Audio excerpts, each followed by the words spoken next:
there's a foundation that needs to be in place to be able to come from a place of love is something I talk a lot in the book.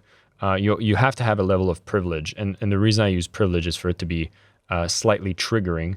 But you need to have your business finances in order. You can't be desperate if you want to be selling for the long term, because if you're having struggles paying the bills and trying to put food on the table, it becomes sometimes hard to have that long term vision when your immediate needs are very, very high.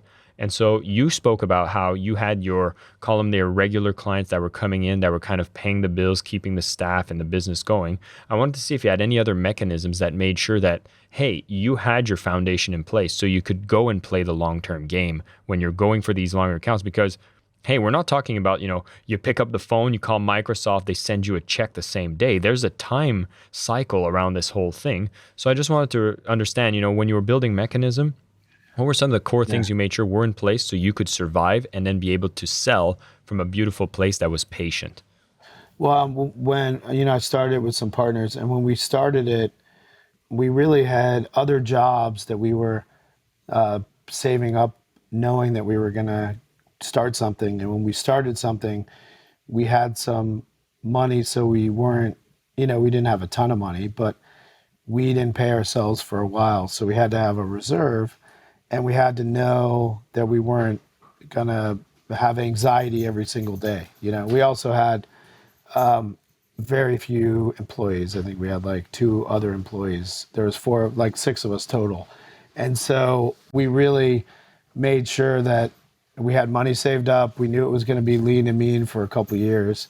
And we really, lived life accordingly. We didn't start a company and start balling out. We started a company and we were really living super lean until we knew it was going to pay off if we stuck with it eventually, but it just took a while. So that's one thing, is if you're starting something, there's a lot of advice out there from a lot of well-known people that will just say, start today, like drop everything and just start today, because you got to live your dream and life's short. And that's fine, but it's not practical, because if you're trying to start a business and you're living paycheck to paycheck, and then you try to start a business, you're going to be stressed beyond belief. You're going to be super anxious, and you're not going to be able to sell with love. You're not going to soulfully persuade, because you're going to be like, if I don't get this deal, I don't put food on the table. I need this deal. And you're not making the best decisions for you or your client. And so you got to strategically plan that I want to start something, and I'm going to start something, but I'm going to do it when I have a little bit of a cushion and I feel like I have the right experience to do it. And so I always knew I wanted to, start a marketing services firm. And so when I did, I worked at a lot of other places, and I would keep a journal of managers and mentors that I had. And I would write down like things that I loved about their approach and things that I hated about a culture, whatever. I kind of became a student for a number of years, until eventually I felt confident I could start something. I found the right people to do it with, and I had a little bit of a cushion. I didn't have a massive cushion. Like I wasn't, I was still stressed about rent, et cetera. But I had just enough where I knew, okay, I could go through like a lean year and, give it a year to see if it works. And so those are some things. Be strategic about it. Don't just like drop everything and say you're going to start a business because, you saw someone on Instagram that hyped you up, because the reality But is going to be a it's lot different. everywhere. You see Yeah. this all the time, and I'm so glad that you're maybe offering a glass of refreshing and sobering water. And I also want to just put things into perspective, because Mechanism, huge. You guys got amazing accounts. You do amazing work.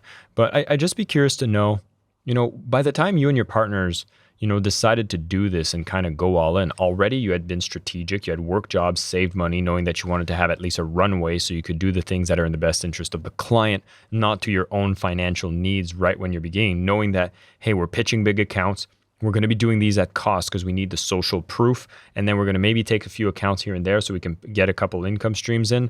But rather, you had a big vision which required you to actually have these elements that were strategic in place. How many years of experience in your craft, because you're talking about an agency that was highly creative, how many years of experience in your craft did you have at a job, which seems to be such a dirty word today, before you had the confidence with your team to be like, hey, we're going to go and do this ourselves? I had about mm, like 7, 8 years Yeah. before I did it. Yeah. So, I don't think you need that many, but I think you need probably five, Hmm. depending on the type of service that you're providing or whatever your company you're starting. But I think that allows you to work on big accounts, run bigger things at a bigger company. It gives you confidence, that you know what you're doing and you've been there before. So when you're in a situation, you know how to handle it. But, it's still challenging when all of a sudden you don't have a billing department or someone running the invoicing or finances. You don't have an HR department. You don't know how to do benefits. You don't even know if you need to legally provide benefits. Like it's super stressy, and so you got to know your craft enough to be comfortable in your craft so you can then learn the entrepreneurship part of running a business, which is a whole other skill. And that the only way you can really learn that is on the job. But if you're learning your craft and how to run a business at the same time without any experience, that can be kind of a deadly combo.